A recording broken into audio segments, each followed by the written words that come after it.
नमस्कार, आपके साथ मैं हूं विवेक शर्मा और आप देख रहे हैं उत्तर बंगाल एवं सिक्किम का leading news channel SK live. आज के दिनों के समाचार के प्रस्तुत करता है SGMG Automobiles, a multi-brand service center, one-stop solution for all car-related issues.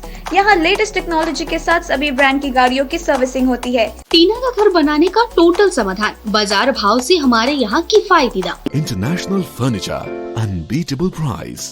Visit a Royal Oak store today.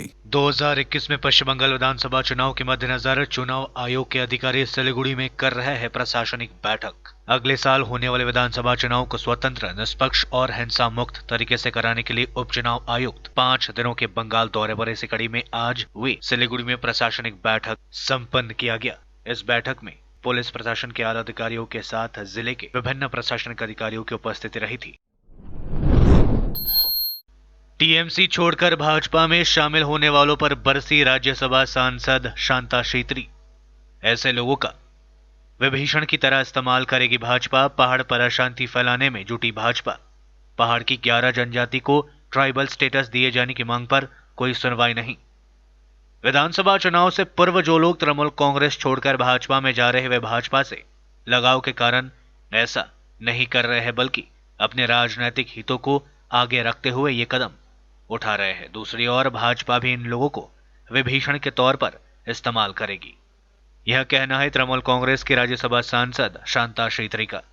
Trinamool समर्थकों के भाजपा में शामिल होने के लिए मची भगदड़ के बीच शुक्रवार को सिलीगुड़ी में आयोजित एक संवाददाता सम्मेलन में शांता ने कहा कि पहाड़ के विभिन्न राजनीतिक दल दिल्ली में केंद्र सरकार के समक्ष पहाड़ की 11 जनजाति को ट्राइबल स्टेटस दिए जाने की मांग रखी, लेकिन सरकार अब तक इस बारे में कोई कारगर कदम नहीं उठा पाई है। उन्होंने कहा कि 11 जनजाति को ट्राइबल स्टेटस की मान्यता देने के लिए वे लोग लगातार आंदोलन करते आ रहे हैं। इसके साथ ही उन्होंने संसद में भी कई बार इस मुद्दे को उठाया है, पर अब तक कुछ लाभ नहीं हुआ है। तृणमूल कांग्रेस की सांसद ने भाजपा पर भी जमकर हमला बोला। शांता छेत्री ने कहा कि भाजपा के मार्केटिंग एजेंट पहाड़ के लोगों को गुमराह कर रहे हैं, उन्हें गलत जानकारी दे रहे हैं। साथ ही उन्होंने ऐसे लोगों पर पहाड़ की शांति नष्ट कर वहां अराजकता फैलाने का भी आरोप लगाया। उन्होंने कहा कि राज्य में भाजपा के 18 लोकसभा सांसद हैं, वे लोग अपने अपने क्षेत्र के विकास के लिए कुछ नहीं कर रहे हैं। বিভিন্ন রাজনৈতিক দল গিয়ে দিল্লিতে গিয়ে কেন্দ্র সরকার বিজেপি সরকারের কাছে গিয়ে আমাদের পুরনো দাবি যেটা মমতা ব্যানার্জি 2014তে ফেব্রুয়ারি 28-এ অলরেডি 11 জাতির জনজাতি দিতে হবে বলে অলরেডি ক্যাবিনেটে পাস করে পাঠানো জিনিস।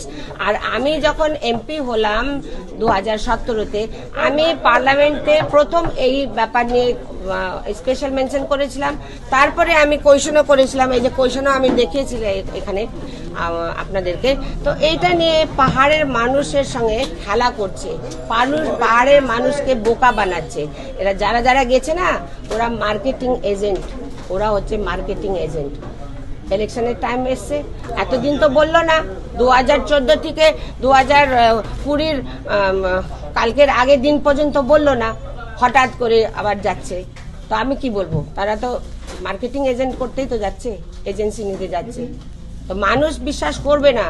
আমাদের রাজ্যে মুখ্যমন্ত্রী অলরেডি পাঠানো হয়েছে, আমি অ্যাজ এ সাংসদ হিসাবে আমি পার্লামেন্টে বলেছি, আমি এই কথাগুলো তো পেপারে আগেই দিয়েছিলাম, কিন্তু আমাকে 3বার 4বারই দিয়েছি। ওই জন্য আমি বলতে চাইছি যে আর মানুষকে বোকা বানানো যাবে না। পাহাড়ের মানুষ বুঝে গেছে।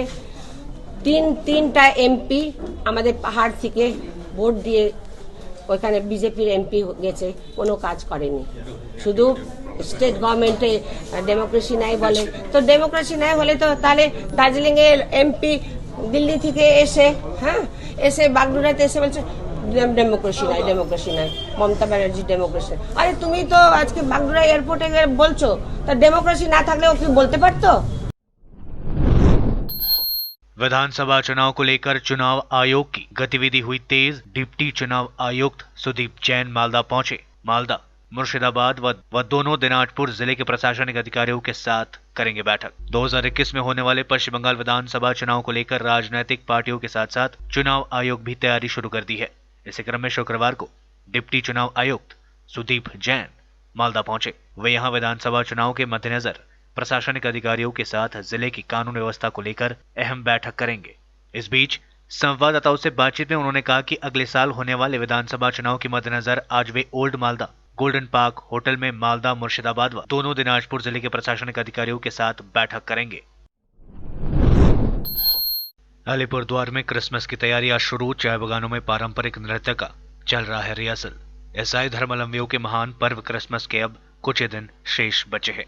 पूरे विश्व के साथ साथ भारत में भी क्रिसमस की तैयारियां शुरू कर दी गई है। पश्चिम बंगाल के अलीपुरद्वार जिले के चाय बगान इलाके में भी ईसाई धर्म को मानने वाले लोग क्रिसमस की तैयारियों में जुटे हुए हैं। जिले के डुअर्स इलाके के चाय बाहुल इलाके के लोगों के लिए यह उत्सव काफी खास माना जाता है। क्रिसमस से पहले से लोग इसकी तैयारियां शुरू कर देते हैं।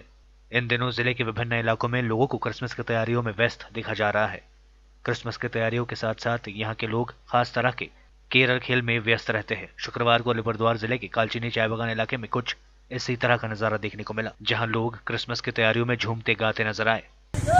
आज प्रोग्राम जो है अभी क्रिसमस का उपलक्ष्य में हम लोग केरल खेल रहे हैं और लोगों को संदेश दे रहा है कि प्रभु यीशु मसीह संसार में आया था लोगों को शांति वार्ता के लिए और उसको संदेश सुनाया था लोगों के जीवन में उद्धार और मुक्ति पाए बोल करके। और दूसरी बात है कि हमारे गांव में इस क्रिसमस के उपलक्ष्य में मैं विधवा औरत और बुढ़ा लोगों को 100 कंबल बटे हैं जाड़े का मौसम में, ताकि वे लोग उससे क्रिसमस के उपलक्ष्य में मैंने दिया ताकि वो लोग का खुशी और आनंद हो। उत्तर दिनाजपुर जिले के रामगंज में निकाली गई बंग ध्वनि यात्रा। आगामी विधानसभा चुनाव के पहले पश्चिम बंगाल में राजनीतिक सरगर्मी काफी तेज हो गई है। भाजपा पूरी आजमाइश कर रही है और यही कारण है कि तृणमूल कांग्रेस के कई दिग्गज नेता पार्टी छोड़कर भाजपा में शामिल हो रहे हैं। लेकिन दूसरी ओर मुख्यमंत्री ममता बनर्जी भी सत्ता को बचाने के लिए भरपूर प्रयास कर रही है। इस प्रयास के तहत द्वारे द्वारे सरकार और बंग ध्वनि यात्रा की शुरुआत की गई है। बंग ध्वनि यात्रा के माध्यम से राज्य सरकार के द्वारा 10 वर्षों में किए गए जन कल्याणकारी योजनाओं के संबंध में राज्य के निवासियों को जानकारी दी जा रही है। इस कड़ी में आज उत्तर दिनाजपुर जिले के रामगंज में बंग ध्वनि यात्रा निकाली गई। इस यात्रा में काफी संख्या में युवाओं, महिलाओं और तृणमूल कांग्रेस के समर्थकों ने हिस्सा लिया। इस दौरान आम लोगों से मिलकर आज सरकार के विभिन्न कल्याणकारी योजनाओं के संबंध में उन्हें जानकारी दी गई। साथ ही 10 वर्षों का रिपोर्ट कार्ड भी बताया गया। इस यात्रा का नेतृत्व इस्लामपुर ब्लॉक तृणमूल कांग्रेस के अध्यक्ष जाकिर हुसैन ने किया। इस अवसर पर पत्रकारों से बात करते हुए उन्होंने शुभेंदु अधिकारी पर भी जमकर हमला बोला। उन्होंने कहा कि पिछले 10 वर्षों तक राज्य सरकार के साथ में थे और सभी सुख सुविधाओं का भोग किया, लेकिन वर्तमान में जब चुनौतियां सामने है तो पार्टी छोड़ दिया है। उन्होंने कहा कि यह सुविधावादी नेता है जो ममता बनर्जी के आदर्शों को परित्याग कर दूसरे पार्टी में शामिल हो रहे हैं। उन्होंने कहा कि सच्चा नेता वही होता है जो हमेशा पार्टी के साथ जुड़ा होता है और आदर्शों का पालन करता है, लेकिन जो लोग पैसे, लोभ और लालच में दूसरे पार्टी में जाते हैं उनका कोई आदर्श नहीं होता है। গত 20-22 দিন ধরে গোটা দেশের অন্নদাতারা দিল্লিতে কৃষি বিল বাতিলের দাবিতে খোলা আকাশের নিচে 3.5-4 ডিগ্রি ঠান্ডাতে কৃষি বিল প্রত্যাহারের দাবিতে যে আন্দোলন করছে, আমরা ভারতের কমিউনিস্ট পার্টি মার্ক্সবাদী গোটা দেশ জুড়েই প্রত্যেক শাখায় শাখায় প্রত্যেক গ্রামে গঞ্জে একদিন গণ অর্থ সংগ্রহ করে সেই কৃষক আন্দোলনের প্রতি সহমর্মিতা জানিয়ে তাদের সাহায্যার্থে আমরা টাকা পাঠাবো। সেই কারণেই আমরা আজকে রায়গঞ্জ শহরে কৃষক আন্দোলনের প্রতি সংহতি জানিয়ে আজকে ব্যবসায়িক বন্ধু, সাধারণ মানুষের, পথচলতি মানুষের কাছ থেকে আমরা টাকা সংগ্রহ করছি যাতে আমরা দিল্লিতে কৃষক আন্দোলনকে পাঠাতে পারি। अल्पसंख्यक समुदाय के 50 टीएमसी समर्थक भाजपा में शामिल। टीएमसी के दिग्गज नेता रहे शुभेंदु अधिकारी के पार्टी से इस्तीफे के बाद पूरे राज्य में उनके समर्थकों के पार्टी छोड़ने का सिलसिला जारी है। इसी क्रम में मालदा जिले के हरिश्चंद्रपुर में तृणमूल कांग्रेस के अल्पसंख्यक समुदाय के लोगों ने भाजपा का दामन थाम लिया। दूसरी ओर भाजपा ने दावा किया कि अगले 1 महीने में तृणमूल कांग्रेस में पार्टी छोड़ने वालों की भगदड़ मच जाएगी। वहीं तृणमूल कांग्रेस ने इन खबरों को झूठा करार दिया। हरिश्चंद्रपुर 1 नंबर ब्लॉक अंतर्गत महेंद्रपुर ग्राम पंचायत इलाके के रामपुर में भाजपा की एक जनसभा में भाजपा नेता रुपेश अग्रवाल की अगुवाई में अल्पसंख्यक समुदाय के 50 लोग भाजपा में शामिल हुए। বিজেপি পঞ্চায়েত বিজেপি পার্টি ভালো লাগছে আমাকে আর কি। এর আগে আমি টিএমসি পার্টি করতাম প্রায় 5 বছর ধরে, ওদের দুর্নীতি আমাকে ভালো লাগলো না। তার জন্য আমি টিএমসি ছেড়ে আমি বিজেপি জয়েন করলাম। আমার পঞ্চায়েতকে নিয়েও আমি বিজেপি জয়েন করলাম। ওদের দুর্নীতি আমাকে ভালো লাগলো না, বিজেপি পার্টি আমাকে ভালো লাগছে আর সবাইকে সমান সম্মান দেয় বিজেপি পার্টি আমি যোগদান কর্মসূচি ছিল মহেন্দ্রপুর গ্রাম পঞ্চায়েতের অন্তর্গত 15 নম্বর শক্তি কেন্দ্রে আজকে পথসভা করা হলো। তার সঙ্গে যোগদান শিবির ছিল। ভাই সিরাজের নেতৃত্বে 50 জন সংখ্যালঘু সম্প্রদায় থেকে ভারতীয় জনতা পার্টিতে যোগদান করেছিল। ও তৃণমূল কংগ্রেসের সমর্থক ছিল। তৃণমূল কংগ্রেসের দুর্নীতি দেখে, তৃণমূল কংগ্রেসের যে রীতি রেওয়াজটা আছে ওদের দলের, যে সংবিধানটা আছে সেই সংবিধান ওকে ভালো লাগেনি, তাই জন্য ভারতীয় জনতা পার্টির সাথে যুক্ত হয়েছে। ও এই নীতিতে বিশ্বাস রাখে। ভারতীয় জনতা পার্টি সবকা সাথ, সবকা বিকাশ ও সবকা বিশ্বাস যেই কথাটা বলছে, এটা সত্যি ভারতীয় জনতা পার্টি করে দেখাচ্ছে বলে ভারতীয় জনতা পার্টির সাথে যুক্ত হয়েছে। বিরোধীরা বহু কিছু বলে কটাক্ষ করছে। বিরোধীরা বলছে নাকি সাম্প্রদায়িক দল ভারতীয় জনতা পার্টি, কিন্তু আদৌ কি সাম্প্রদায়িকতার একটাও ইঙ্গিত পাওয়া যাচ্ছে? সাম্প্রদায়িকতার ইঙ্গিত করছে মমতা ব্যানার্জি। জয় শ্রীরাম ধ্বনি শুনলে পরে উনি খেপে উঠছেন। উনি বলছেন বহিরাগত, আউটসাইডার্স। তারপর নাটক মঞ্চের মধ্যে নাটক করছেন, চাড্ডা নাড্ডা বলে বলছেন। ওনারা বহুত কিছু বলছেন ভারতীয় জনতা পার্টি সম্পর্কে। ভারতীয় জনতা পার্টি সাম্প্রদায়িক দল নয়। জয় শ্রীরাম যে যার নাম করছে, যারা আমাদের সংখ্যালঘু সম্প্রদায়ের লোক আছে তারাও নিজের আল্লাহর নাম নিতে পারে, তার জন্য কোনো আপত্তি নেই। না, এটা সর্বৈব মিথ্যা কথা। আমি ওখানে লোকাল নেতৃত্ব যারা রয়েছে তাদের কাছ থেকে খোঁজ নিয়ে দেখেছি যে সাবিউর বলে একটি ছেলে রয়েছে যে বহুদিন ধরে বিজেপি করেছে, তাকে রিপিটলি এটা জয়েন করানো হয়েছে। অ্যাকচুয়ালি এগুলো কিছু না, এগুলো হচ্ছে গিমিক। ভোটের আগে আসে, বিজেপি দলে করে বিভিন্ন লোককে জয়েন করিয়ে দেয়, কিছু কাজের কাজ কিছু করে না, মানুষের উপকার করে না। কেননা আমি এই প্রসঙ্গে বলতে পারি যে মোদী সরকার যে যখন গভর্নমেন্টে এসেছিল তখন কিন্তু সে প্রতিশ্রুতি দিয়েছিল যে বছরে 2 কোটি চাকরি দিবে, কিন্তু আজকের ডেটে সে 2 কোটি 12 কোটিতে চাকরি হয়নি, উপরন্তু প্রায় 47 লক্ষ মানুষের চাকরি চলে গেছে।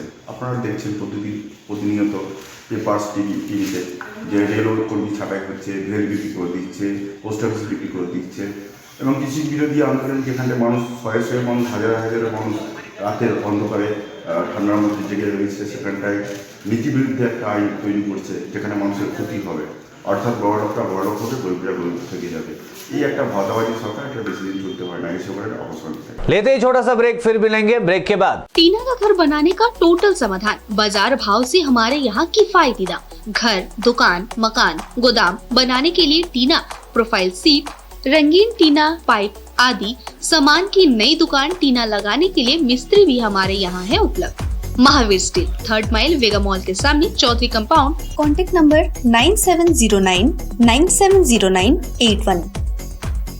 खुट्टा सुनिनु भएको छ, मलाई चाहिँ कोल्ड कफहरू थियो र मलाई यहाँको दबाईले सुट गर्यो, म एकदमै जाती हुँदैछ। तपाईँको थाइरोइड कस्तो भयो? एकदमै राम्रो भयो। मेरो चाहिँ यो ब्याक पेन हुन्थ्यो पुरा, साइड पेन हुन्थ्यो कि यो ब्याकमा, निकै सन्चो भएको थियो। अहिले चाहिँ धेरै सन्चो छ।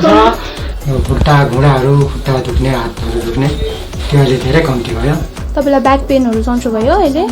हाम्रो ठेगाना छ centre point building, 1st floor, HD Lama road, opposite to grand plaza shopping complex, Janata lodge, Darjeeling. सम्पर्क नम्बर छ 9641995791 अनि 7001155412। SGMG Automobiles, a multi-brand service center, one-stop solution for all car-related issues. यहाँ लेटेस्ट टेक्नोलॉजी के साथ सभी ब्रांड की गाड़ियों की सर्विसिंग होती है। 20 मिनट में ही car wash, in house automatic colour बनाने की मशीन इत्यादि। तो देर किस बात की, आज ही कॉल कर अपॉइंटमेंट बुक कीजिए 9609933000। SGMG Automobiles, BSF road, Salugara, Siliguri. 50 से 70% कम कीमतों पर लाजवाब डिजाइन, ब्रांडेड फर्नीचर, गारंटी सहित मजबूती का वादा। मौका है यही, बना लो इरादा। Bedroom set, sofa set, dining set, outdoor या ऑफिस फर्नीचर से लेकर मॉड्यूलर किचन उपलब्ध है। कम कीमत में बेहतरीन गुणवत्ता का पूरा भरोसा। ऑर्किड बिल्डिंग, ऑपोजिट वेगा सर्कल, 2.5 माइल, सेवक road, Siliguri. International Furniture, unbeatable price. Visit a Royal Oak store today. के लिए SK लाइव ही बेस्ट ऑप्शन है। SK लाइव का इस क्षेत्र में 24 घंटा टेलीविजन, एंड्रॉइड ऐप और वेबसाइट पर प्रसारण होता है। सोशल मीडिया पर भी हम उपलब्ध हैं। हमारी व्यूवरशिप 9 लाख से अधिक है। सिक्किम, हैथवे और NXT डिजिटल पर, दार्जिलिंग और कालिम्पोंग में दोनों हैथवे और CCN सेटअप बॉक्स पर, इस्लामपुर से लेके मैनागुड़ी हैथवे पर, सिटी केबल पर सिलीगुड़ी और आसपास, नक्सलबाड़ी से पानी टंकी तक NXT डिजिटल में। तो सोचिए नहीं, कॉल करें 7908554308। ब्रेक के बाद आपका फिर से स्वागत है। बढ़ते हैं खबरों की तरफ। ममता सरकार को सुप्रीम कोर्ट से भी झटका, विजयवर्गीय समेत 4 भाजपा नेताओं के खिलाफ पुलिसिया कार्रवाई पर रोक। उच्चतम न्यायालय ने शुक्रवार को पश्चिम बंगाल पुलिस को निर्देश दिया कि राज्य में भाजपा के उन 5 नेताओं पर किसी भी तरह की दंडात्मक कार्रवाई नहीं की जाए जिनके खिलाफ आपराधिक मामले दर्ज है। इन नेताओं में मुकुल रॉय के अलावा 2 सांसद कैलाश विजयवर्गीय और अर्जुन सिंह भी शामिल है। न्यायमूर्ति संजय किशन कौल की अध्यक्षता वाली पीठ ने इन नेताओं की याचिकाओं पर पश्चिम बंगाल सरकार को नोटिस जारी किया है। पीठ इस मामले में अब जनवरी के दूसरे सप्ताह में सुनवाई करेगी। इन नेताओं ने अलग अलग दायर याचिकाओं में आरोप लगाया है कि विधानसभा के आसन्न चुनाव से संबंधित राजनीतिक गतिविधियों से उन्हें दूर रखने के लिए उन पर आपराधिक मामले थापे जा रहे हैं। पीठ ने कहा कि नेताओं को प्रदत्त अंतरिम संरक्षण इन याचिकाओं की सुनवाई की अगली तारीख तक जारी रहेगा। मुकुल रॉय, विजयवर्गीय और सिंह के अलावा भाजपा के 2 अन्य नेताओं पवन कुमार और सौरभ सिंह ने भी राज्य में उनके खिलाफ दर्ज मामलों में संरक्षण के लिए न्यायालय में याचिका दायर की है। न्यायालय ने इन नेताओं को अंतरिम संरक्षण प्रदान करते हुए गृह मंत्रालय से तृणमूल कांग्रेस के कार्यकर्ताओं और पश्चिम बंगाल भाजपा नेता कबीर रंजन बोस के सुरक्षा कर्मियों के बीच हुई झड़प के बारे में सील बंद लिफाफे में रिपोर्ट मांगी है। कबीर शंकर बोस ने न्यायालय में अलग से याचिका दायर की है। इस्लामपुर में तृणमूल कांग्रेस की ओर से निकाली गई बंगध्वनि यात्रा। पूरे राज्य के साथ साथ उत्तर दिनाजपुर जिले में भी सत्तारूढ़ तृणमूल कांग्रेस की ओर से बंगध्वनि यात्रा निकाली जा रही है। इस क्रम में आज शुक्रवार को उत्तर दिनाजपुर जिले के इस्लामपुर के रामगंज चाय बागान में बंगध्वनि यात्रा का आयोजन किया गया। इस्लामपुर ब्लॉक तृणमूल कांग्रेस के अध्यक्ष जाकिर हुसैन ने यात्रा को हरी झंडी दिखाई। बंगध्वनि यात्रा में रामगंज इलाके के सभी ब्लॉक स्तर के तृणमूल कांग्रेस नेताओं व कार्यकर्ताओं ने हिस्सा लिया। यात्रा में स्कूली विद्यार्थियों व महिलाओं की भागीदारी देखी गई। यात्रा में शामिल तृणमूल नेता व कार्यकर्ता इलाके में घूम घूम कर लोगों से मिले और पिछले 10 वर्षों की तृणमूल सरकार की उपलब्धियों से उन्हें अवगत कराया। আমার আপনাদের কাছে একটা বলার একটা জিনিস আমি আপনাদের মাধ্যমে বাংলার মানুষকে বলতে চাই। আসানসোলের পৌর প্রশাসক হোক কিংবা কোনো মন্ত্রী হোক, উনি আজকে হঠাৎ করে বলছে আমি দলত্যাগ করলাম। এটা তো উনার বলা উচিত যে আপনার ত্যাগটা কিসের জন্য, দল ছাড়লেন আপনি, তার কারণটা কি? আদর্শের জন্য, না এর মধ্যে অন্য কোনো ব্যাপার আছে, না দেনা পাওনার ব্যাপার আছে, না অধিক আর্থিক লোভের কারণে আপনার এই সিদ্ধান্ত? এটা তো তাদের বলে জিজ্ঞাসা করা উচিত। আমার মনে হয় যদি নীতির লড়াই হতো, নীতিগতভাবে যদিও বলতো যে আমি নীতিগতভাবে তৃণমূল ত্যাগ করলাম, তাহলে 5 বছর কেন ক্ষমতাটা ভোগ করলেন? আর ক্ষমতা যখন ভোগ করা হয়ে গেছে, শেষ লগ্নে নির্বাচন আসছে, তখন আপনি বলছেন আমি তৃণমূল ত্যাগ করলাম। আমাদের ধারণা তারা বিজেপির যে মোটা অঙ্কের টাকা নিয়ে বাংলায় নেমেছে, এই টাকার খেলায় কিছু মানুষ বিক্রি হবে। বাজার যখন বসবে, বাজারে কিছু কিনা বেচা হবে, তাতে বাজারের কিছু ক্ষতি হয় না, কিছু এদিক কিছু ওদিক হয়। বাংলার বাজারে কিছু ব্যবসায়ী রাজনীতির ময়দানে কিনা বেচার জন্য নেমেছে। অমিত শাহ, নরেন্দ্র মোদী যে টাকা দিয়ে আমরা মধ্যপ্রদেশ কিনেছি, টাকা দিয়ে বাংলা কিনবো, এই বাংলা ভারতকে দিশা দেখিয়েছে। এই বাংলা রবীন্দ্রনাথের বাংলা, এই বাংলা হচ্ছে কাজী নজরুল ইসলামের বাংলা। তারা এই বাংলা থেকে ধুয়ে মুছে সাফ। रैली, रोड शो और किसान के घर लंच, बीजेपी के चुनावी कैंपेन को रफ्तार देने कल पश्चिम बंगाल आ रहे हैं केंद्रीय गृह मंत्री अमित शाह। पश्चिम बंगाल में भारतीय जनता पार्टी के चुनाव प्रचार अभियान को रफ्तार देने के लिए केंद्रीय गृह मंत्री अमित शाह 2 दिन के दौरे पर जाएंगे। शाह शनिवार को बंगाल पहुंचेंगे। यहां वे रैली और रोड शो करेंगे। साथ ही उनकी मौजूदगी में पूर्व टीएमसी नेता शुभेंदु अधिकारी बीजेपी का दामन थाम सकते हैं। बता दें कि साल 2021 में पश्चिम बंगाल में विधानसभा चुनाव होने हैं। प्रदेश में मुख्यमंत्री ममता बनर्जी की सरकार को सत्ता से बेदखल करने के लिए भारतीय जनता पार्टी जोर आजमाइश कर रही है। केंद्रीय मंत्री अमित शाह भी इस अभियान में जुटे हुए हैं। 2 दिन के अपने बंगाल के दौरे के दौरान शाह यहां जनसंपर्क भी करेंगे। वहां राज्य के किसानों से मुलाकात करेंगे। जानकारी के मुताबिक शनिवार दोपहर को एक रैली को संबोधित करेंगे और उसके बाद अमित शाह मिदनापुर में एक किसान के घर पर लंच करेंगे। वहीं इसके अलावा ममता बनर्जी के करीबी और पूर्व टीएमसी नेता शुभेंदु अधिकारी को पार्टी में शामिल करने को लेकर खास आयोजन किया जा रहा है। पश्चिम बंगाल और केंद्र सरकार के बीच और बड़ा तकरार। कोरोना वायरस की आड़ में डीजीपी मुख्य सचिव का दिल्ली आने से फिर इनकार, ममता ने बुलाई बैठक। पश्चिम बंगाल में भाजपा अध्यक्ष जेपी नड्डा के काफिले पर हुए हमले को लेकर केंद्र और राज्य सरकार के बीच तनातनी बढ़ती जा रही है। केंद्रीय गृह मंत्रालय ने गुरुवार को एक बार फिर बंगाल के डीजीपी और मुख्य सचिव को आज फिर दिल्ली तलब किया था। हालांकि सूत्रों के अनुसार दोनों ने ही दिल्ली आने से मना कर दिया है। डीजीपी मुख्य सचिव को आज शाम 5 बजे तक गृह मंत्रालय ने दिल्ली बुलाया था। बता दें कि ममता सरकार ने कोरोना वायरस महामारी का हवाला देकर इन दोनों अधिकारियों के दिल्ली आने में असमर्थता जताई थी। हालांकि वे वीडियो कॉन्फ्रेंसिंग के जरिए जुड़ने के लिए तैयार है।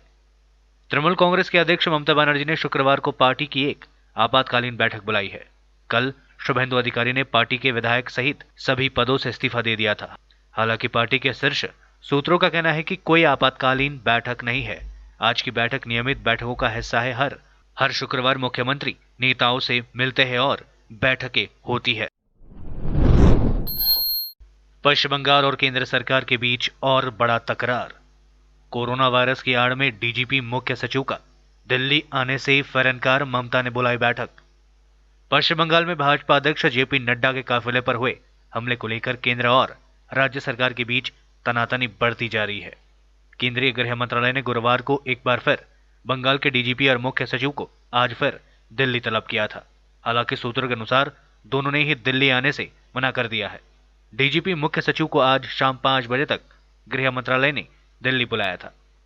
बता दें कि ममता सरकार ने कोरोना वायरस महामारी का हवाला देकर इन दोनों अधिकारियों के दिल्ली आने में असमर्थता जताई थी। हालांकि वे वीडियो कॉन्फ्रेंसिंग के जरिए जुड़ने के लिए तैयार है। तृणमूल कांग्रेस के अध्यक्ष ममता बनर्जी ने शुक्रवार को पार्टी की एक आपातकालीन बैठक बुलाई है। कल शुभेंदु अधिकारी ने पार्टी के विधायक सहित सभी पदों से इस्तीफा दे दिया था। हालांकि पार्टी के शीर्ष सूत्रों का कहना है कि कोई आपातकालीन बैठक नहीं है। आज की बैठक नियमित बैठकों का हिस्सा है। हर शुक्रवार मुख्यमंत्री नेताओं से मिलते हैं और बैठकें होती है। दुनिया भर में दूसरे दिन लगातार 7 लाख से ज्यादा कोरोना वायरस केसेस। 24 घंटे में 12,000 से ज्यादा मरीजों की मौतें। अब तक 16.67 लाख लोगों की गई जान। पूरी दुनिया अभी भी कोरोना महामारी से गिरफ्त है। लगातार दूसरे दिन 7 लाख से ज्यादा कोरोना वायरस के केसेस दर्ज किए गए। पिछले 24 घंटे में 7.09 लाख नए मामले सामने आए और 12,519 संक्रमितों की जान चली गई। इससे पहले 11 दिसंबर को सबसे ज्यादा 7.12 लाख केसेस और 16 दिसंबर को सबसे ज्यादा 13,558 लोगों की मौतें हुई थी। कोरोना वायरस का सबसे ज्यादा असर अमेरिका, भारत और ब्राजील में देखने को मिल रहा है। बीते दिन दुनिया के सबसे ताकतवर देश अमेरिका में सबसे ज्यादा मौतें हुई। इसके बाद ब्राजील, जर्मनी, इटली, मेक्सिको, रूस, ब्रिटेन, पोलैंड, भारत में मौतों के सबसे ज्यादा केसेस रिपोर्ट किए गए। दुनिया भर में कोरोना संक्रमितों का आंकड़ा 7 करोड़ 52 लाख के पार पहुंच चुका है। कोरोना वायरस की चपेट में आकर 16,67,000 से ज्यादा लोगों की मृत्यु हो चुकी है। हालांकि 5 करोड़ 28 लाख लोग इस खतरनाक बीमारी से ठीक भी हो चुके हैं। कुल 7.5 करोड़ में से 2 करोड़ लोग अभी भी संक्रमित हैं। उनका इलाज चल रहा है। कोरोना वायरस से सबसे ज्यादा प्रभावित देशों की लिस्ट में अमेरिका सबसे ऊपर है। सबसे ज्यादा तेजी से मामले भी अमेरिका में ही बढ़ रहे हैं। अमेरिका में पिछले 24 घंटे में 2,22,000 से ज्यादा नए केसेस रिपोर्ट किए गए और 3,013 लोगों की जान चली गई। इसके बाद भारत का नंबर आता है। भारत में करीब 1 करोड़ कोरोना संक्रमित हो चुके हैं। पिछले 24 घंटे में 26,000 मामले बढ़े। वहीं कोरोना वायरस से तीसरे सबसे ज्यादा प्रभावित देश ब्राजील में 24 घंटे में 68,000 मामले दर्ज किए गए। आज के लिए बस इतना ही और विस्तृत खबरों के लिए देखते रहिए SK लाइव। आपका समय, आपकी खबर। धन्यवाद।